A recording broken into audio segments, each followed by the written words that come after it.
secret to tell you. For years, I set goals that sounded amazing on paper, like practicing for 2 hours every day or nailing an entire piece in 1 week. But I was never able to accomplish those goals. And it wasn't because I wasn't motivated or passionate. It's because I was unknowingly sabotaging my own progress. There's one secret that separates great pianists from everyone else. And once I learned it, everything changed. Here's the problem. Most piano players approach their practice exactly how I did. They will set goals like, I'm going to learn how to play Clair de Lune in 1 week, or I'll practice every single day of the week. And when they inevitably fall short, they feel defeated. And it makes total sense because this cycle of over-promising and under-delivering leads to a lack of self-trust, slower progress, and even burnout.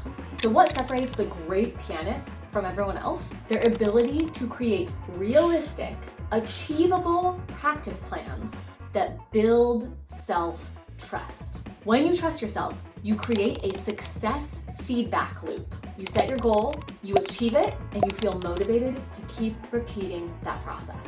Let's talk about exactly how to do this. Hey piano people, I'm Ashley. Welcome to Ashley on Music Studio, where you are going to learn how to practice smarter, not harder. Now the secret here isn't about what you practice. It's actually about how you practice. It doesn't matter if you're practicing for 3 hours a day or if you're practicing 25 scales at a time if you're never reaching your goals, right? So let's dive into the 2 steps that you can take right now to build self-trust so that you can become a great piano player. And then I'm going to dive into the tangible ways that you can achieve each step.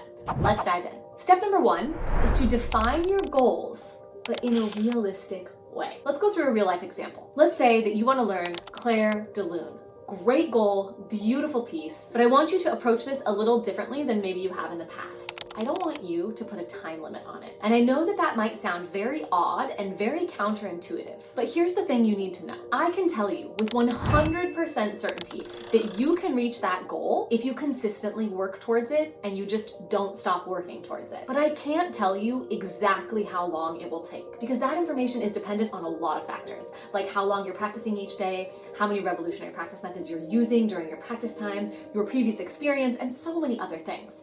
But if you can remain consistent and not stop working towards that goal, you will get there. We just don't know exactly when. Now, step 2 is to go into a great level of detail when you plan out how to reach that goal. So, in this edition of Clair de Lune, I can count 1, 2, 3, 4, 5. It is 6 pages long. Now, I can start to break that goal down into smaller goals, but I have to be realistic. So if I want to learn 6 pages of music, I'm going to overestimate the time it will take me and underestimate what I can accomplish during my practice time. So, can I do a page per day?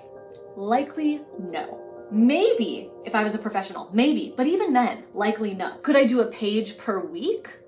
Maybe. Could I do 1 page per month? Likely. Let's go with that. So let's say that I'm going to do 1 page a month. The next thing that I want you to do is look at the month and decide how many days are you going to be practicing. So if I look at the month and I say, okay, so there are 31 days in the month. I'm going to practice every single one of those 31 days.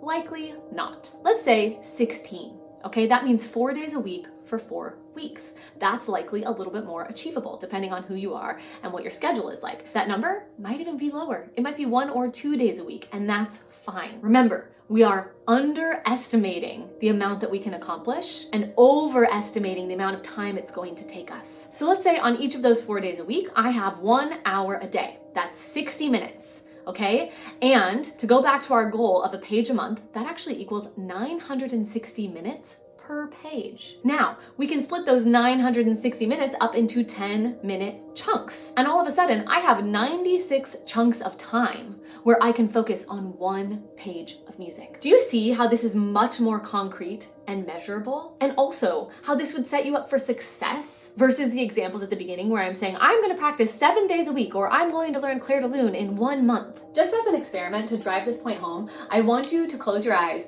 and you're going to imagine 2 different scenarios, okay? So in the first scenario, I want you to close your eyes and I'm telling you that you need to learn an entire page of Clair Clair de Lune in 1 week. Now, if you're like me, automatically you start to get a little stressed out. Your heart rate starts to elevate a little bit and you start to feel like automatically nervous because that sounds really challenging and I don't know if I'm going to be able to accomplish it. But now, close your eyes again, and I want you to think about having 96 10-minute chunks where all you have to do is learn 1 page. Doesn't that automatically sound more fun and more achievable? And doesn't that automatically motivate you a little bit to practice because it just seems like a goal that is so much more achievable? Now, if you're getting something out of this video, go ahead and give it a thumbs up, comment below, and let me know what is resonating with you, and share the link with a friend who could use this information as well. I want to help everyone become a great piano player. And then make sure that you're subscribed to the channel so that you don't miss any of the videos that I release on a regular basis that help you learn to practice smarter, not harder. Now, when you approach your practice this way,